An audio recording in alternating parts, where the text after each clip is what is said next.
Hi, hello, it's Sarah. This time I wanted to talk about how I'm currently studying Korean and what is my current Korean level.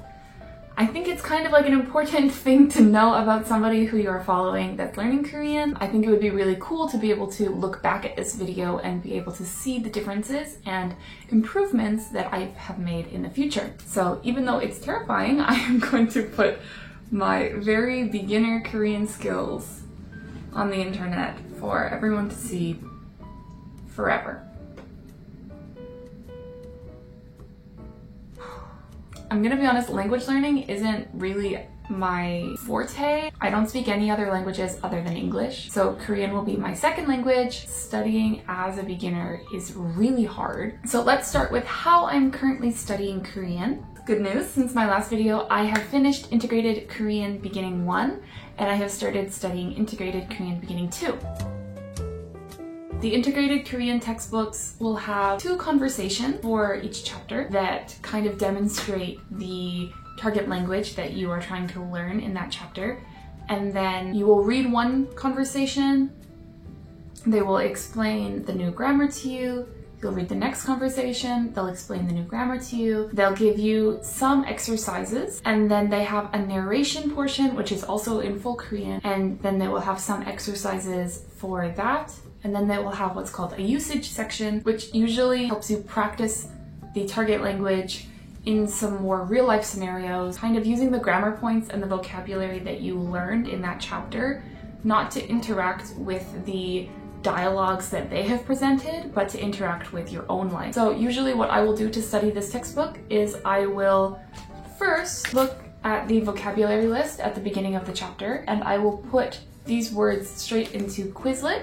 The next thing I'll do is read through the dialogue, try and figure out if there's any new information here, or if I've previously studied the grammar that is in this lesson in another textbook, because sometimes that has happened. And then after that, I'll go through all of the explanations, do the exercises in the book.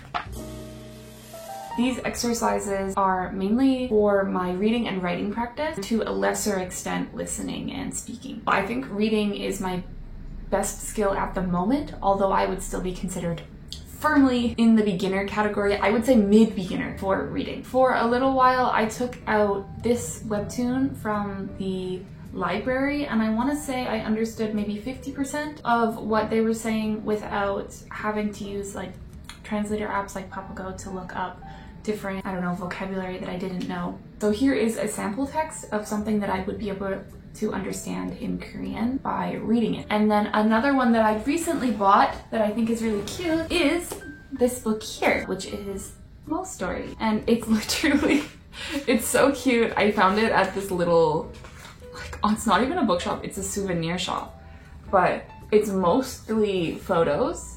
And then it will just have like 1 or 2 sentences per page. And then of course I also use Korean stories from my last video.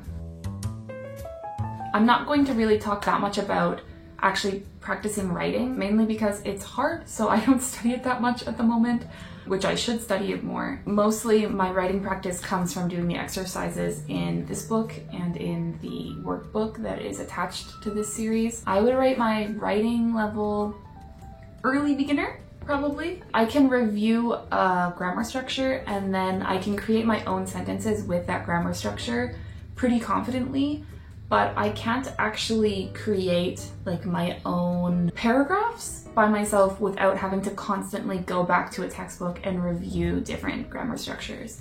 I have a hard time remembering particles particularly. For listening, I don't understand that much at the moment. When I am out and about in Korea traveling, outside of my small bubble of English speakers that I have in my life, I find it really hard to talk to people, oftentimes at cash registers. I understand, like, do you need a receipt? Do you need a bag? But if they say those things in a slightly different way, I'm lost. The other thing that I do to study Korean is watch K-dramas and listen to Korean music. I mainly use this as like passive listening practice. I don't actually write anything down or study. While I'm enjoying whatever content I'm watching, I try to focus more on the language. Even if I have English subtitles, I'll try to be actively listening to the Korean language and trying to recognize words that I've either read or learned previously in flashcards. That's kind of like my fun studying, because I'm not actually having to write any notes or practice anything seriously like that. I would say my listening skills are probably at a low beginner level. Speaking is probably my worst skill. I am a naturally shy person. I don't like speaking to strangers. Honestly, I'm not even that good at speaking to people in English. So when it comes to speaking to Koreans in Korean, it is extremely hard. It's non-existent. My speaking skill is not there. There's nothing. Like, you don't even have to know Korean to know those words. You just have to watch one K-drama. Like, you just have to like one K-pop group, and you will just automatically know those words. Those are the words I feel comfortable speaking to people. So I would rate my speaking level -10 out of 100. I'm shy, right? So I have to try and figure out, what am I going to say to this person? It takes more energy than a normal person would probably need to take to figure out just like a sentence to say to people. And then on top of that, I have to try to figure out, how do I say that in Korean with my limited Korean ability? And by that point, usually the conversation has moved on, or I have felt so much pressure from standing there silently that I've just said it in English because I wanted to fill the silence. To study speaking, I don't really study speaking, if I'm honest. I have to do it. I know I have to do it, but I don't want to. I don't like it, so I avoid it as much as possible, which is an extremely bad habit. I should not do that. That is how I study Korean right now, and my 2023 Korean level. Hopefully by the end of the year I can report that my Korean has improved a lot. I want to start taking italki classes, but I'm a little bit nervous to actually start taking them. And in 2024 I want to start the KIIP program. So those are some study plans for the future. I'm hoping to do something like this, checking in with my Korean level at least once a year so that I can see my progress, hopefully. Hopefully I do progress by this time next year. I want to be a lot better. But for now, I will let you go, and I will talk to you next time. Bye!